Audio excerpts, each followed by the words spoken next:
What sort of surprises me in this wild intersection that we all go through, where simultaneously our life roles are changing, as we go and become parents, that's a major life role change. When we become empty nesters, we're also simultaneously having massive physical changes. And what surprises me in couples is that their surprise that they have to reevaluate and work on their relationship. There's a massive change in how you view yourself and how you view one another and how you function. As someone who's gone through menopause, who's, on the other side of the hill, it's still unfolding for me and it's still unfolding in my relationship. So I know it personally and I see it professionally. All right, Carolyn Sharp, thank you so much for coming to the Hormone Shift Show. I am delighted to have you, and I'm really excited for our audience. The audience that's listening to the Hormone Shift Show, we are all probably 35, 40 and up, and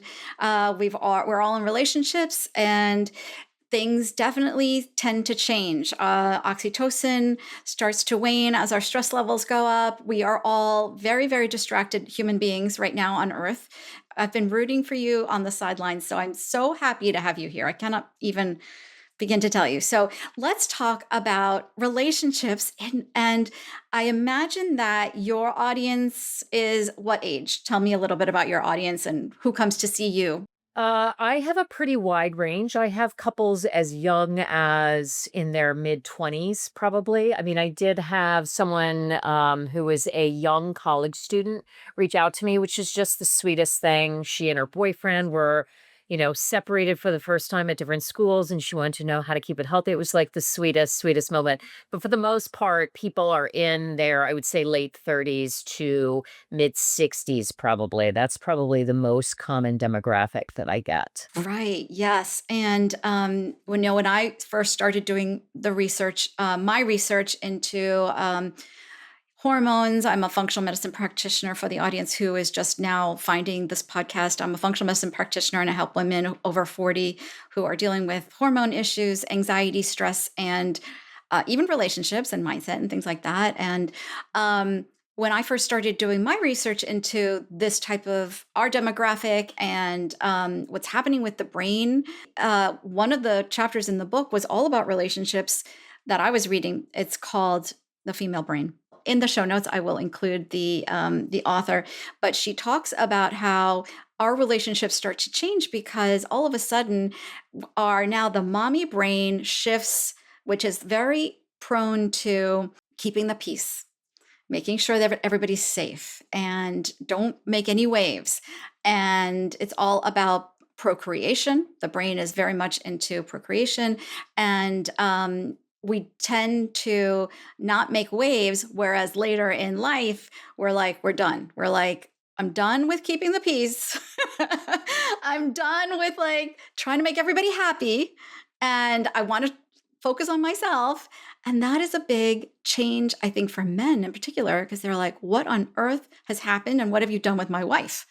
So I'm wondering, have you experienced that? Absolutely. And it's something that I find eternally one of your great questions that you preset me to be prepared for today was what surprises me um in the struggles that couples have. And what sort of surprises me in this wild intersection that we all go through, where simultaneously our life roles are changing, as we go and become parents. That's a major life role change. When we become empty nesters, a huge role change.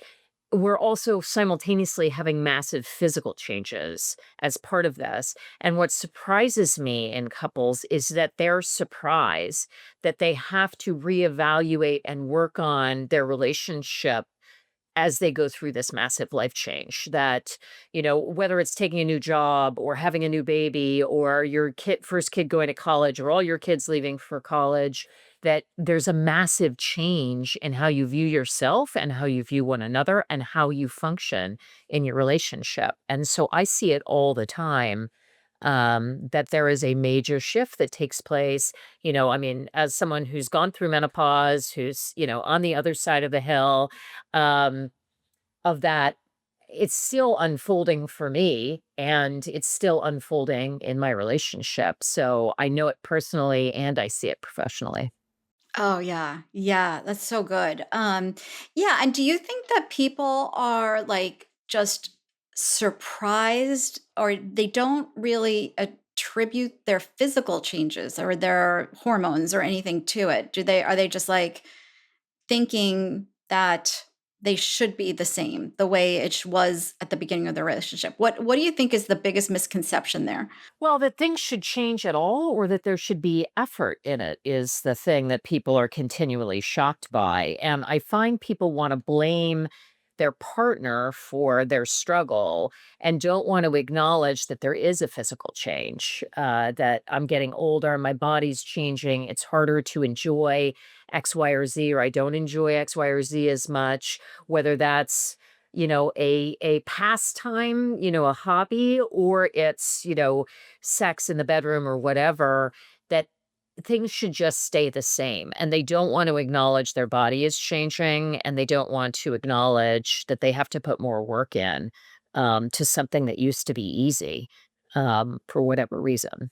Okay, so Carolyn, I totally agree with you. I think that there is this perception that things should stay the same, that things shouldn't change. And if they do, there's something wrong.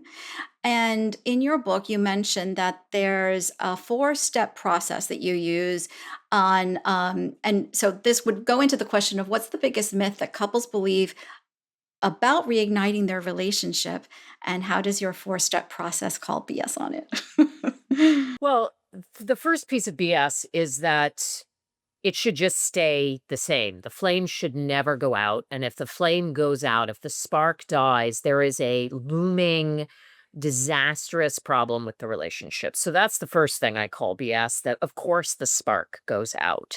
We get tired, we get sick, we get busy, we stop tending to the relationship and the fire goes out, which is why I use the metaphor in the first place, because relationships like fires need to be fed the things they need to keep itself healthy. And I'm trying to get people on the bandwagon. Now I'm mixing my metaphors. I'm trying to get them on board with tending their relationship proactively, feeding it the fuel it needs, feeding it the oxygen it needs, feeding the spark that it needs. And doing all of this, now I'm giving away the four steps, doing this on a foundation, the purpose part of a healthy relationship where we know what we want out of the relationship, we know what our relationship's about, and we have the agreements and the habits in place to really support what we want out of the relationship. And probably the thing that people find most surprising and that I am most likely to sort of call them out on is that lack of purpose that they have. They don't understand why they're together anymore. They don't redefine that. They don't set a mission statement. They don't have working agreements. And so nothing sticks. The work doesn't stick because they don't know why. I mean, from a physical example of why am I going to the gym? What's the purpose of going to the gym? Is it to meet people? Is it to get strong? Is it to work on my cardiovascular health? Is it to prepare for a race?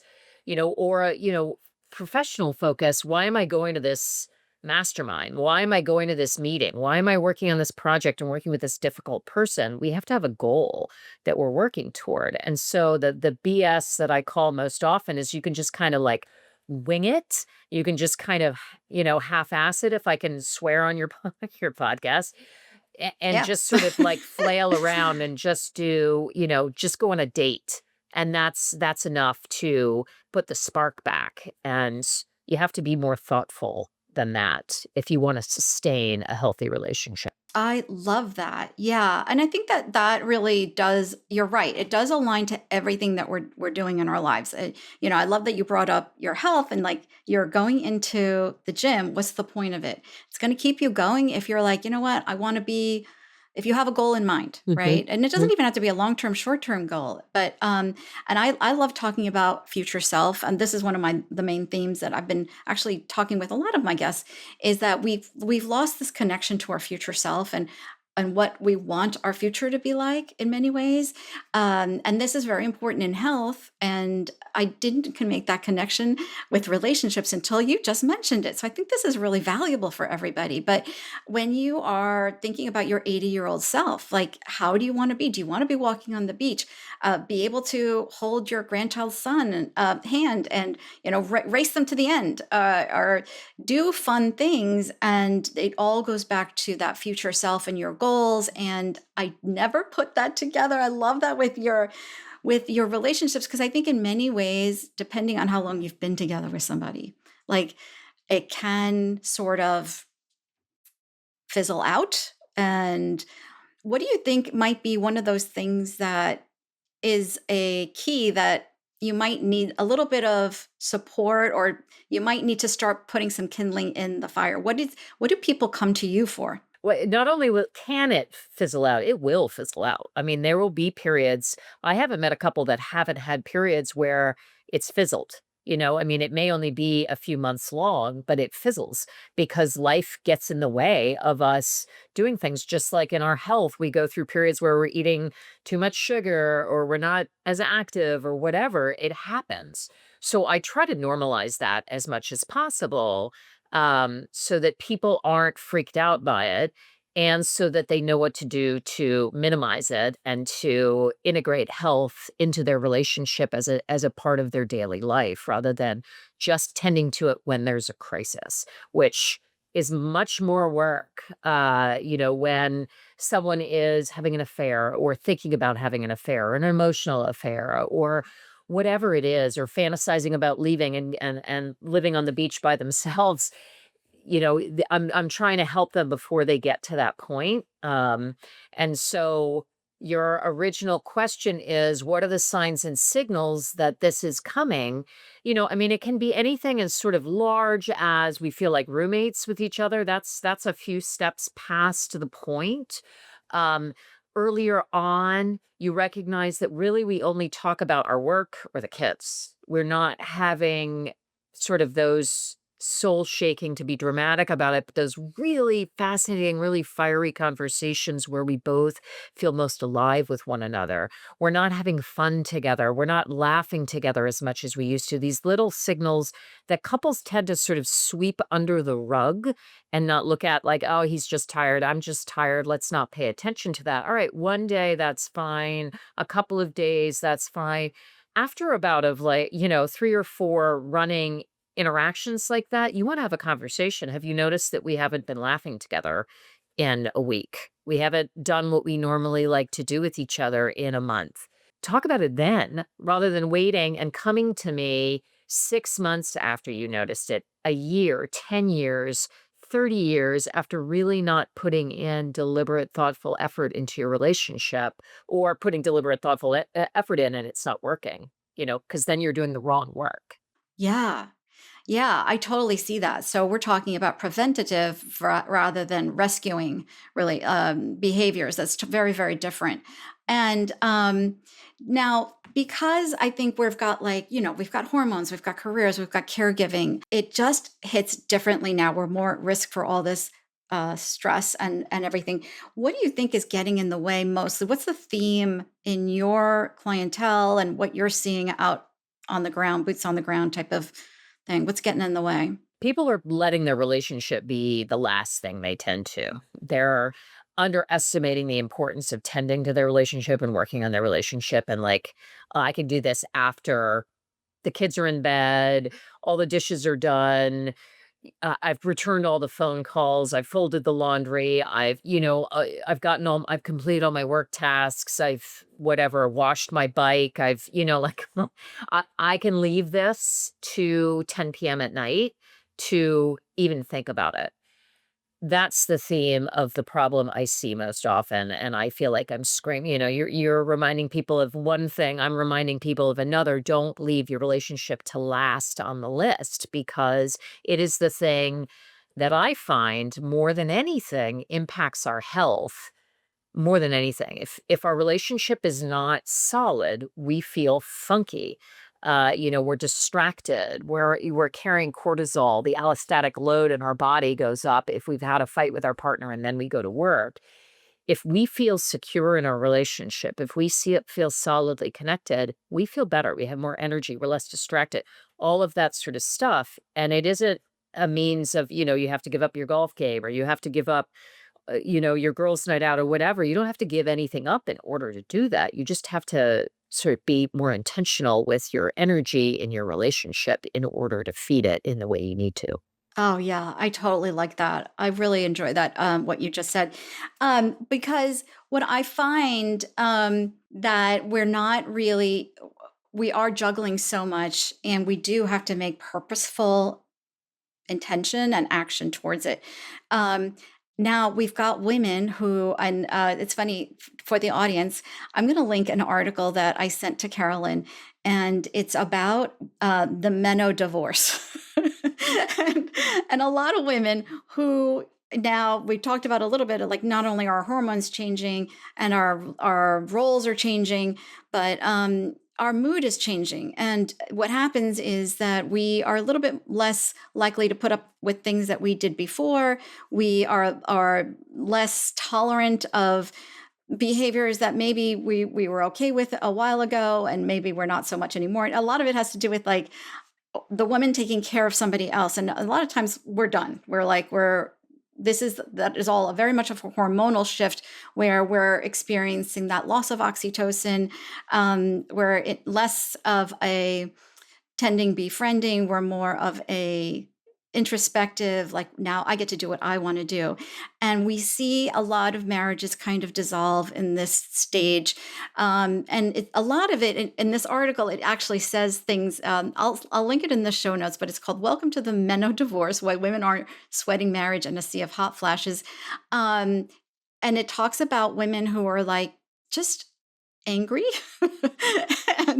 and kind of like blaming, and in that kind of mindset where, like I said, we're done.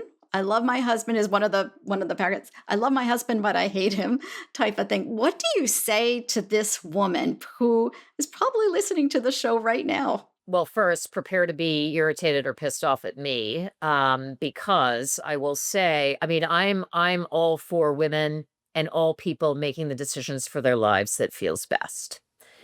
But that woman who wakes up at 55 and says, "I'm done," has been not listening to herself at year 45, at year 35, at year 35, at year 45.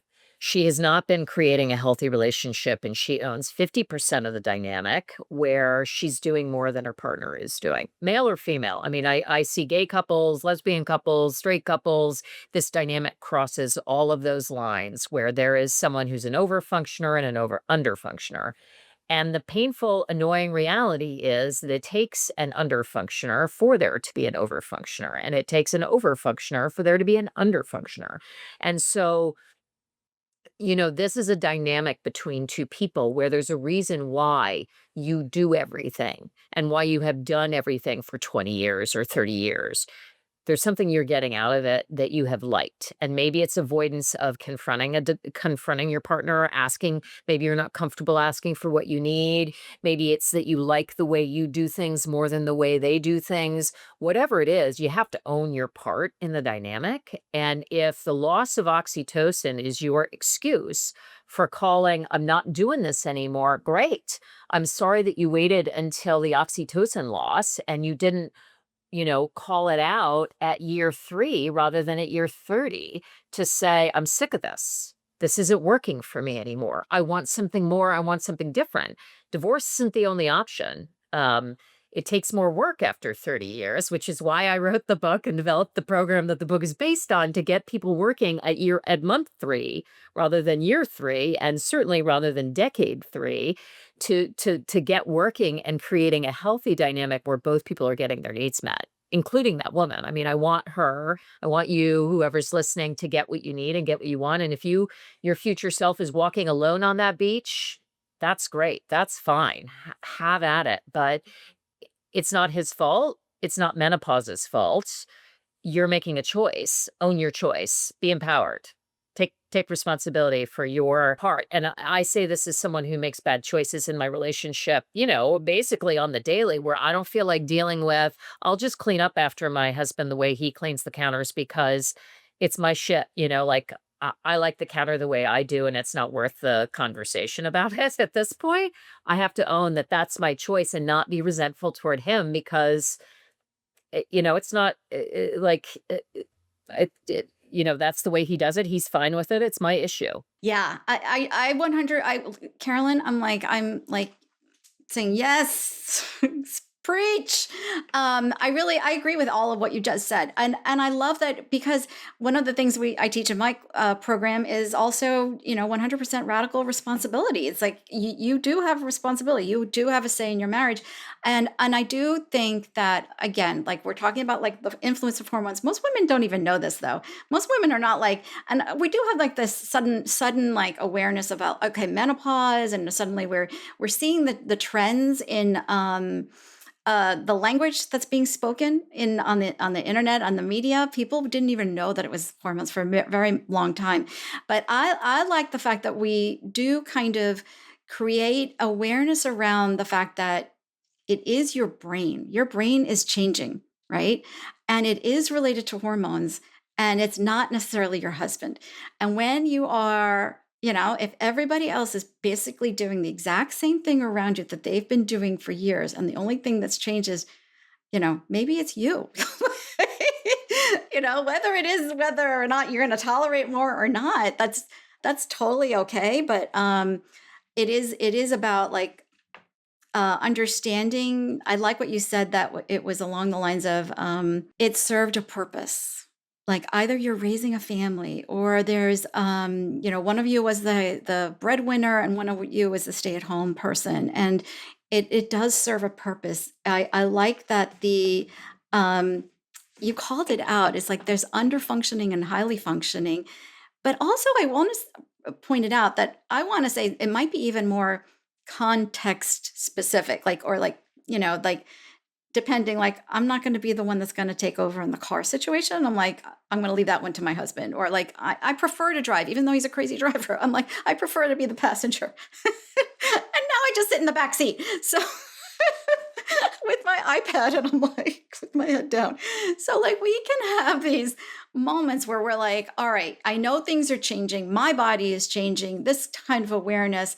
And maybe it's not necessarily him. And how do I get through this with radical responsibility and self-compassion at the same time? Absolutely. Absolutely. Yeah, and curiosity. Being interested in how did this pattern develop? How did I choose someone who was prone for over-functioning or under-functioning? And you said highly functioning, and I just wanna make Oh, sure yeah, yeah. Sorry. to no, it's fine. I just wanna make sure there's not one that's better than the other, a over-functioner isn't a better person or a better partner than the under-functioner. Everybody has skills and challenges that they're bringing to the relationship, most of which we learned growing up. We were wired, literally wired in how to be in relationship. And for some men out there, it was you let the woman run the house and she does X and I do Y. And that presents challenges for both men and women. It also presents challenges in lesbian relationships and in gay relationships because if you don't have the alternate gender, what are you doing? Like, what do you do with that wiring? So it presents challenges for everybody when we're wired to expect certain things in relationship. We behave in ways that we're not even aware of. And so being curious about that. How did I learn this?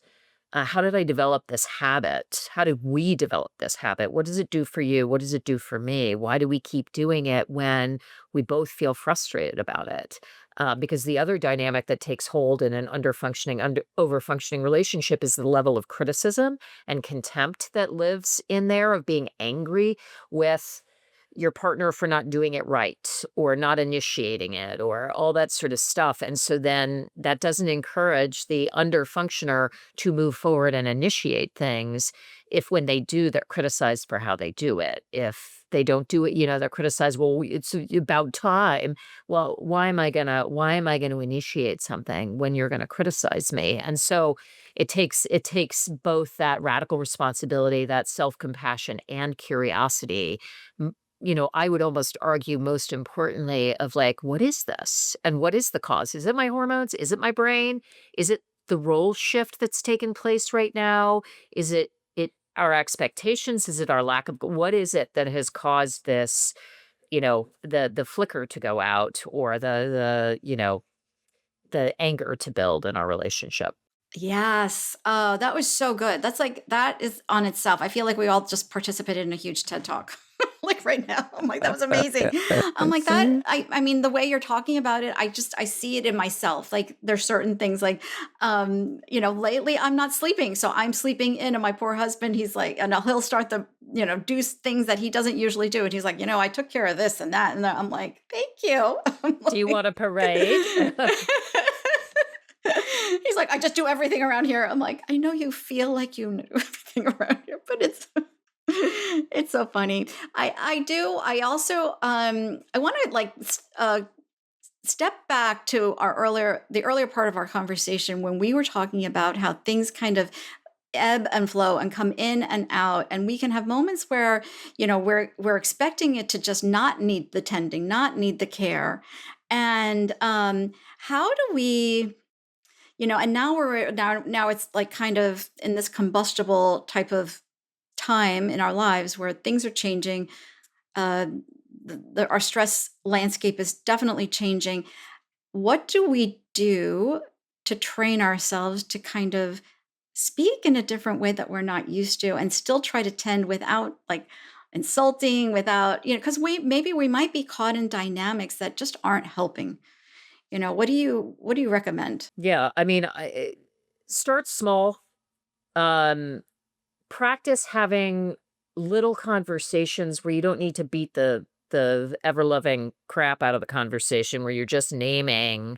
I feel like we're out of sync, and I don't quite know what to do about it yet. I'm noticing that the way we've done this one thing for the whole relationship isn't really feeling so good anymore. Start sort of planting the seeds where it doesn't become so threatening, so scary, so overwhelming to just name things that are true. So that when you have time and space, when you feel clearer, you can have a conversation and get curious together about how did we get here? What happened? And certainly, I want to invite and encourage people to start having these conversations earlier in their relationships where they're noticing, I feel kind of funky this week. How about you? It's been a few days since we had sex, or it's been a few days since we had a coffee date. How do you feel about that? Just naming it is something because it doesn't become normal. It doesn't become just the regular part of the landscape.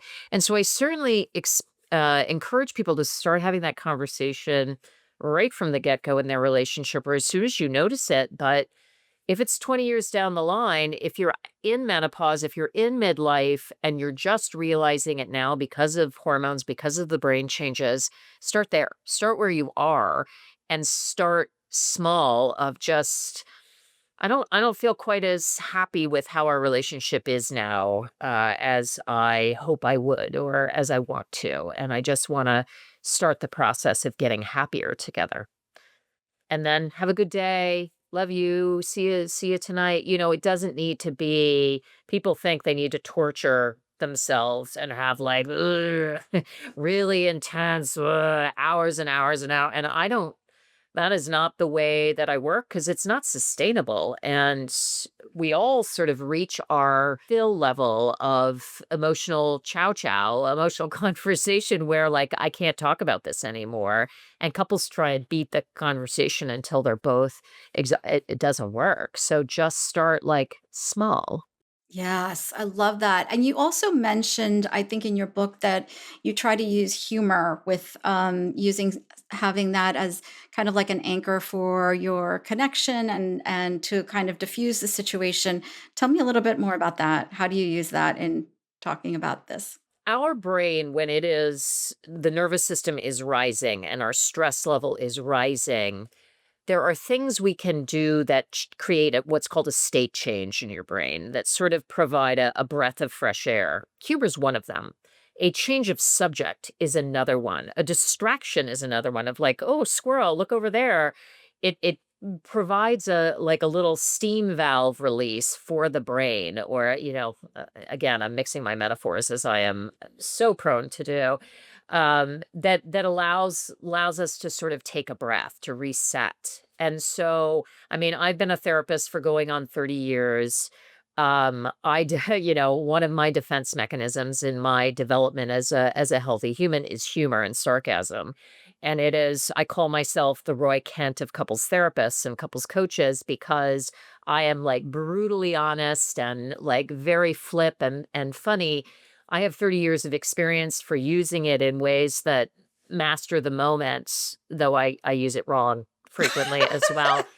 So, if you aren't a naturally humorous person, if you don't use playfulness and humor and sarcasm in your relationship in a way that is safe, I encourage people to be very careful with it because if all of a sudden you start being sarcastic with your partner to try and make them feel better, probably not going to work, probably going to be misinterpreted. But I use it a lot to normalize, to disarm people from being so intense about the struggles that they have. And I'm careful to use it in a self deprecating way to help them see we're in this together. I'm also an idiot in relationships. I also screw up all the time.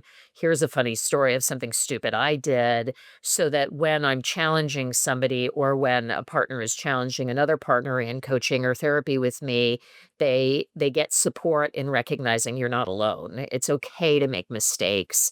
You're going to make a lot of them in your relationship and you should be creating safety together to do that. So humor is one of my leading devices, but not everybody.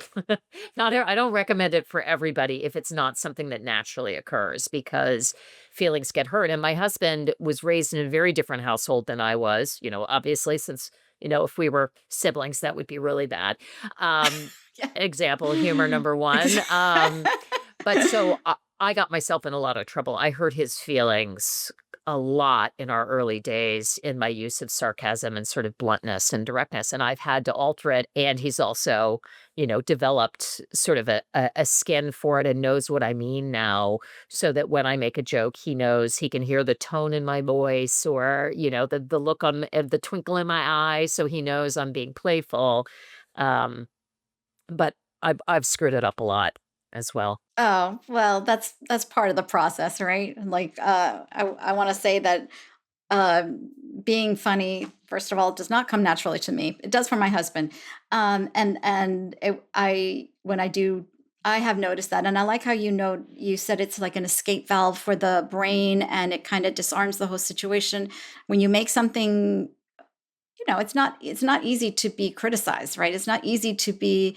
Um, Brought to task or even I don't even want to say it's even that far, but even like having a conversation about like sex or like how long has it been since we've had sex or how long has it been since you took the trash. I don't know, like along those lines, like I need support, but at the same time, how do you make sure that it's received in the right way? Like how do we get that, and if you're not a funny person, what other. Well, that's an art form, and it is one part art and one part science because you need to understand your partner's brain, and you need to understand their attachment system, how they were trained to be in relationship. Was it safe in their family to give or receive constructive, critical feedback? Was it okay to make mistakes? All of these things wire us to feel how we feel about criticism. I got criticized all the time growing up. I had 2 older brothers and older cousins, and I was a little bit, dealt with a little bit harshly, both for good and for evil, such that I have a pretty thick skin about most feedback. So I don't need a lot of fluff around telling me that's really stupid or no or whatever.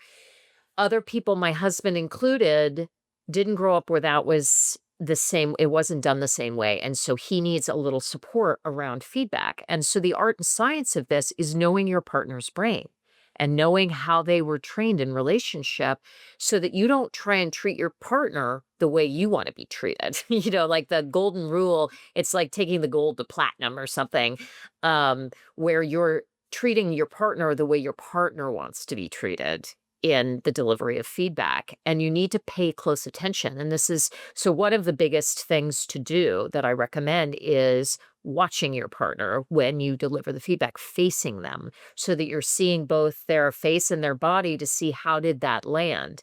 And if it lands in a painful way, that you recognize it and say, I see that that hurt you. And that was the last thing I wanted to do. So you take care of the relationship before just insisting. You need to hear that you're doing it wrong. You need to hear that I don't like it.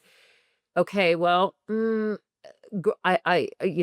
empowerment here. I want people to have their voice and all that sort of stuff. But there's more to being heard than just what you're saying. There's also how you say it, and there's also how the receiver receives it.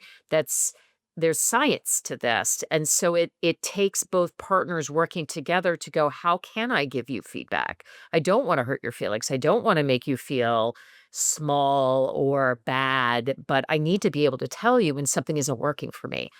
When is the best time? Because some people have brains that work in the evening, some people don't. Some people have brains that are ready to go in the morning, other people don't. When is the best time? What is the voice tone? Like all that sort of Yes. stuff. And then watching, because a phrase that I use a lot that I learned from my mentor, Stan Tatkin: words can lie, bodies never lie. So I can tell you I'm fine and I'm not. I can tell you I like something when I don't.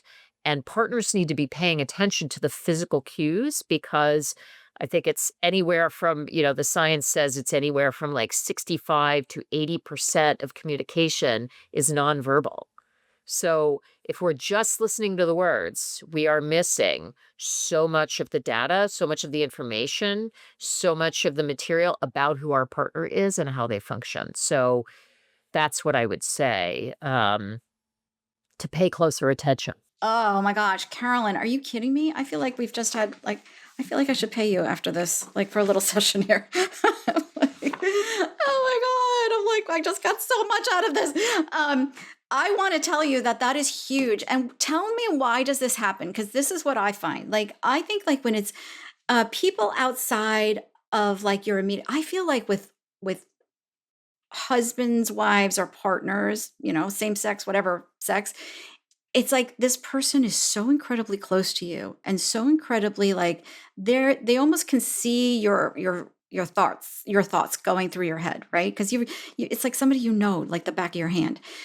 But at the same time, we don't give, and my husband will complain, I'm going to be very honest with the audience, like every marriage where like it's it's a work, right? It's Yes. everything is it's the kindling of the fire. It's all of that. But sometimes when we're hurting each other's feelings, my husband will say, why, I don't see you talking to your friends like this. I'm like, because I wouldn't. I'm like, but I like, because they don't annoy me like you do. But like, how do you get to that point where you can like take, it's almost like we're like this. We're like and you're not listening. If you're listening in the car, I'm putting my hands together and I'm squishing all my fingers together. And how do we extricate ourselves and see each other as human beings instead of like our appendage? Well, there's a question with so many levels of answers. I mean, I know. We got all day. No, yeah. I'm kidding. Our partners are our attachment figures. Our first attachment figure is our parent. Our second attachment figure is our partner. And they are the person sort of walking around carrying our heart in their hands. They're the only person that is meant to be our emotional home. They are meant to meet our emotional needs in our relationship. It's a one of a kind relationship, and so that's why it's so hard, because you're walking around living with a mirror. The one person that can hurt you, the one person that is a serious threat to your emotional well-being is your partner. So there's no wonder really that it's the hardest thing we do as adults, be in a committed intimate relationship. I talk about this in the book, and I teach about this in the program. There are three of you in the relationship at all times. There's you, there's your partner, and there's your relationship. And couples tend to, I'm creating a little triangle with my hands. Um, Couples tend to think of your needs versus my needs, and they don't think about their relationship's needs. And there gets sort of competition between, well, I got to do this and you got to sleep in. Well, I did this and you did that. And there's a competition and a scorekeeping that happens that takes up a lot of room. And then they're not seeing the relationship's needs of our relationship is healthiest. We are both happiest when we have regular check-ins, when we are physically intimate, sexually intimate, X number of times. And I'm not putting a number because people will take me as saying this is the ultimate healthy way. And there isn't one way to have a healthy, intimate relationship. Some couples aren't sexual at all, and that's okay. Other couples, do it like rabbits, poor rabbits getting the pressure put on them. But there is no one healthy number. So I'm not saying we have sex 7 times a week or something because I don't want couples to think I'm saying that's the healthy number, but our relationship is its healthiest when we are physically intimate, when we're sexually intimate, when we spend time together in a shared project, when we go have time alone, whatever it is, your relationship has needs that are separate from each of your needs. And moreover, you can't have a healthy relationship without 2 healthy individuals. So if you're so like this, hands entwined, where you can't see each other as people, the triangle's out of balance. And either one person isn't getting their needs for autonomy and independence and freedom and whatever, they're not getting that need met, or the other person isn't getting their need for closeness met. And so they end up like, in a huddle constantly, a dog pile or whatever, or we're not in balance as a couple. And so, what I would say to your question of how do we get to being able to see each other is looking at that triangle and seeing how we do it. How you doing? Are you feeling like in this relationship you're getting what you need to be your best self? Do I feel like I'm getting what I need to be my best self? And is our relationship getting what it needs? Preach. I'm telling this so good. I honestly think that, because I want to just, full disclosure, I've known my husband since we were 19. So it can be where you're in this, you do know them. You do know your partner so well. And to pull back, and when you're like, pay close attention to them, watch their face. I love everything that you're saying, like have these escape valves, give yourself that idea that your relationship is three people. Your relationship is one of them, and then your partner and yourself in the relationship. I love that so much. I think this is so necessary for people who have been married or in a relationship for a very long time, and everything's changing. Dynamics are changing, and then all of a sudden we're with each other. And it's because sometimes relationships can be focused on the children, for example. If that's the focus of your relationship, or it could be that you're moving a lot, or that one partner's um, eh, career is the focus, and everybody's trying to support that one person in their marriage, so in the relationship or in the family. Well, those are more life focuses than they are relationship focuses. I mean, I'm very careful to say your children shouldn't be the focus of your relationship. Relationship first, children second, because children aren't going to do very well if you end up splitting up or you end up demonstrating that this is what the relationship is. All we do is race to soccer and ballet and whatever is the thing that we do for our kids, you're teaching them that that's what you come to expect in relationship, and it's not sustainable. Um, versus, and it doesn't mean that you're starving your kids or you're not taking them to ballet or you're not taking them to soccer. It means that you are setting aside energy just for your relationship, just for the two of you. You will do a better job. You'll have more patience for parenting. You'll be better at your job. If your job is the life thing that you guys need to prioritize, that's fine. But it shouldn't be the relationship focus. The relationship focus is making sure you feel loved and supported at your job. What's your focus as my partner? Making sure you feel appreciated while you carry the home side so that when I come home, you feel seen, recognized, like there's stuff to do around the relationship. So I just want to make that, caveat that I warn people against making kids their relationship purpose or their relationship focus. Yes, and I mean, I the reason why I brought that up was many women and or listeners who are listening to the program at this point in their lives could be empty nesters, and I know that really does create almost like a big vacuum when things suddenly change like that. And I'm curious that what have you seen in that?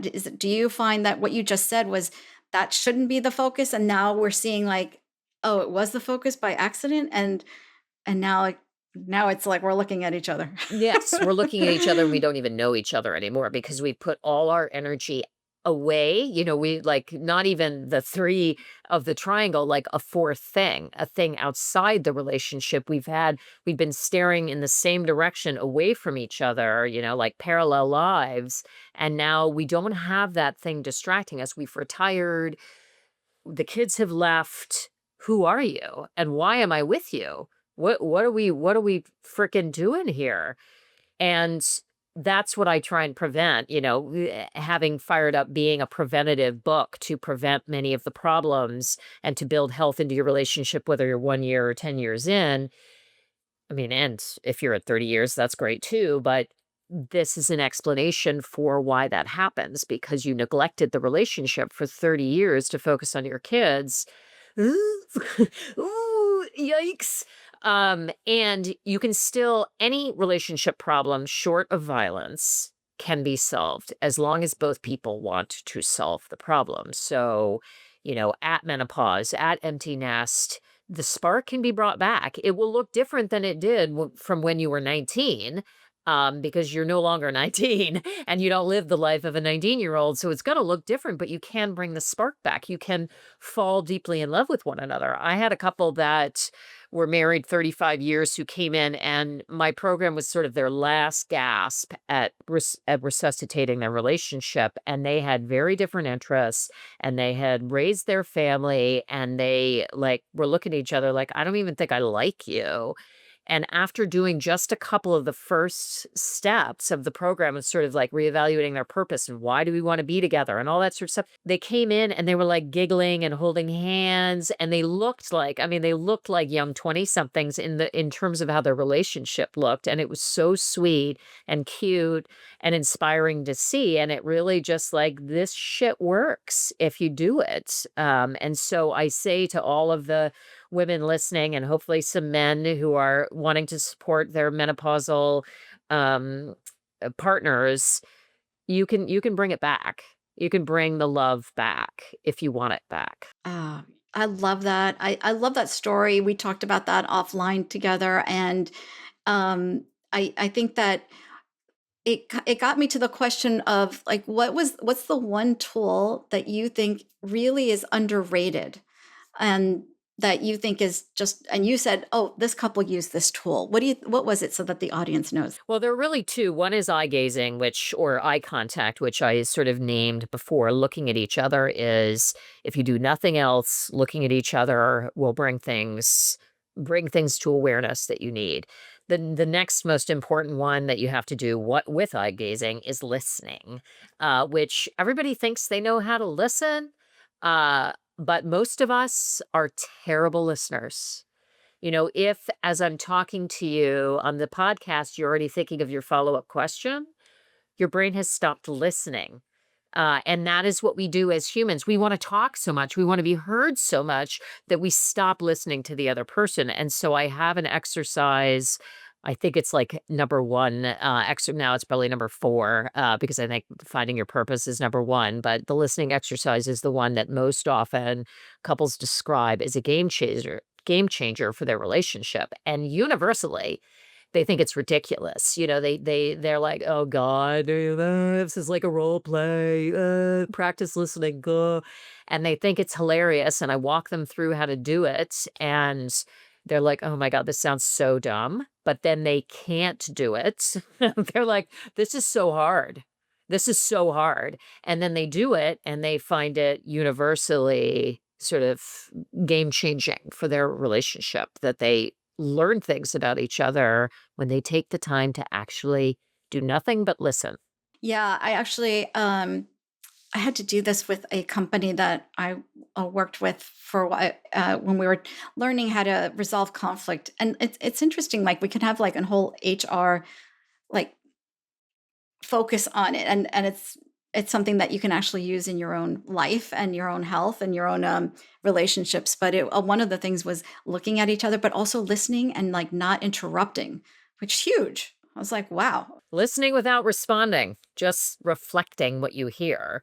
And the power is twofold. One, listening and really hearing someone is powerful to like, oh my God, I didn't know that about you. I see these transformative moments, but also the experience of being really listened to, having someone reflect back to you what you've said is transformational because many of us didn't experience listening. I mean, I grew up being menopausal. I grew up in a time where that wasn't really the thing that parents did. And we grew up, we all live in a culture where it's how are you fine? And you're not actually asking because you're interested. You're just going through the motions. So there's like all kinds of things that screwed us up in our capacity to listen. And now we're in a very, very divisive time where people are absolutely not listening to each other. They're just judging each other. They're just making assumptions based on what they think they know about someone, based on a red hat that somebody is wearing or a blue hat that somebody is wearing.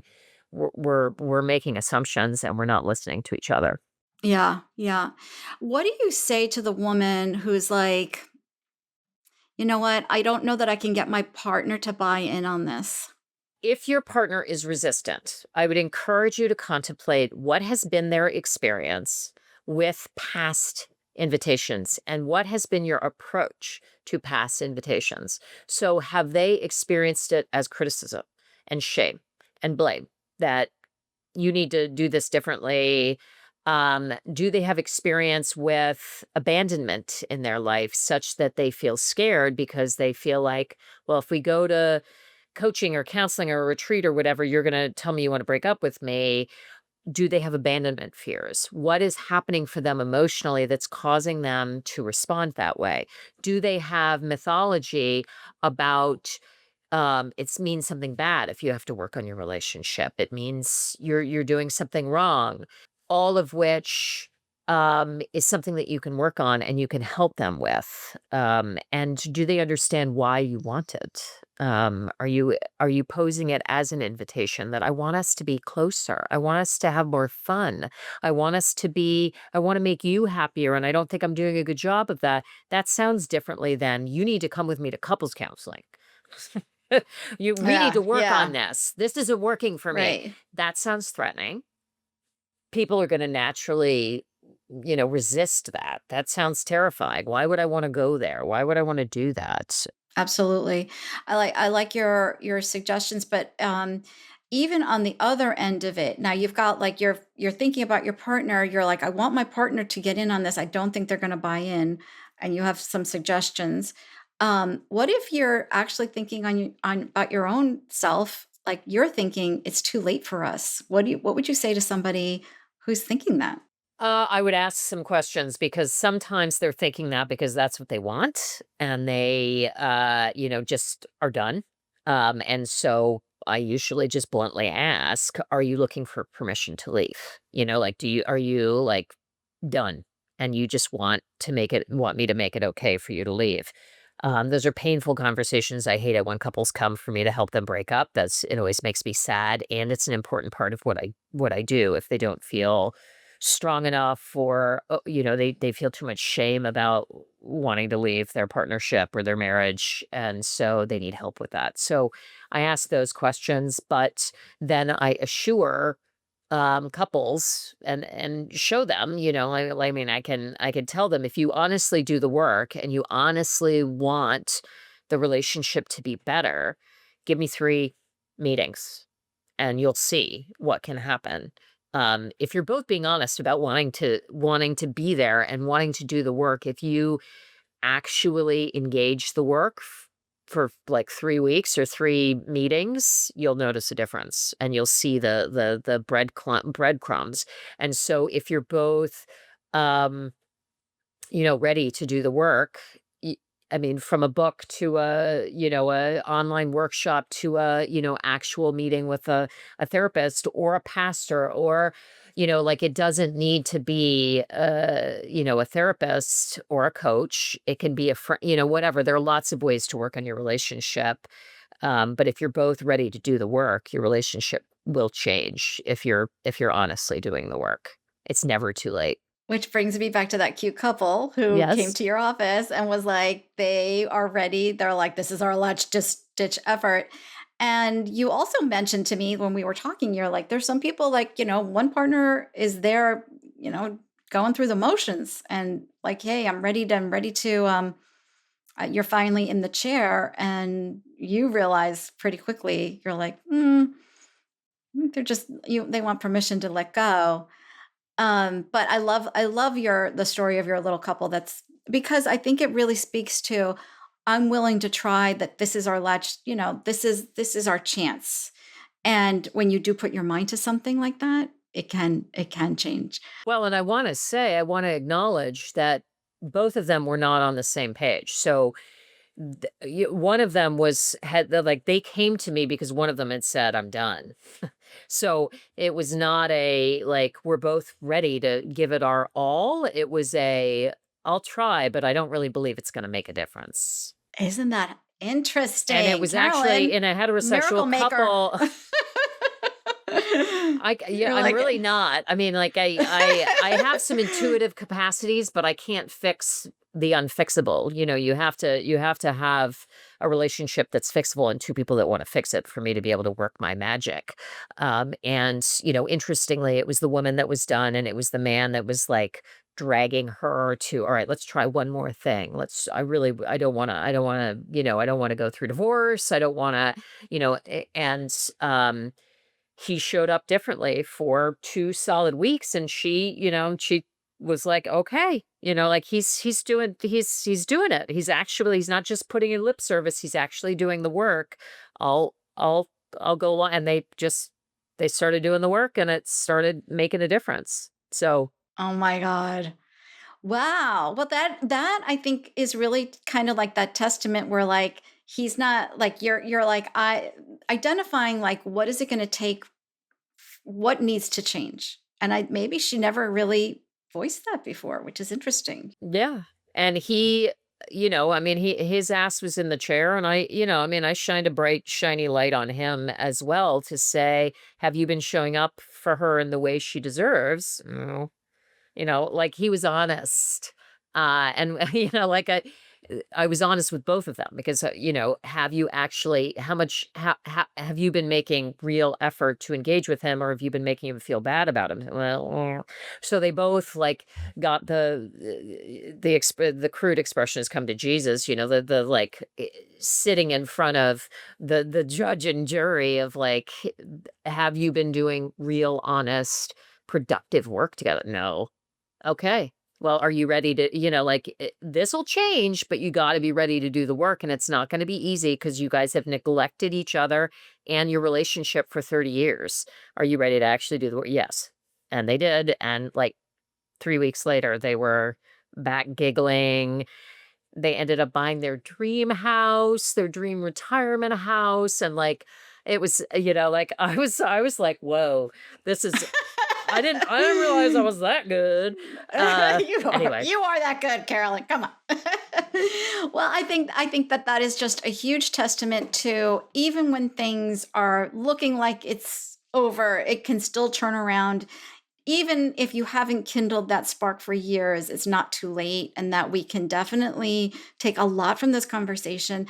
I also want to remind the audience that this happens in health too, where you can go in and out of awareness, levels of awareness, stages of awareness. They call it Prochaska's levels of stages of change. And it's like you have a problem, you're aware of your problem, you're looking for solutions, you get to the transformation, and then it can happen where you're like, you still don't put the effort in and you kind of backslide a little. And that does happen.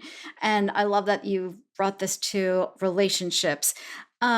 Carolyn, want to thank you so much for being here today. I think we have talked about everything. I don't think we've left one thing out. We've left not one stone, and I'm talking about my stones, unturned. I'm really grateful for your time, your expertise. I'm wishing you so much success at Kripalu and all these your TED Talk. I'm going to be cheering you from the sidelines. What's the best way for the audience to get in touch with you? They can follow me on Instagram, Secure Connections Coaching. I'm on TikTok, although I don't post as much there. And then my website is secureconnectionsretreats.com, and all of the coaching programs and retreats and all of the speaking engagements in my blog is all hosted there.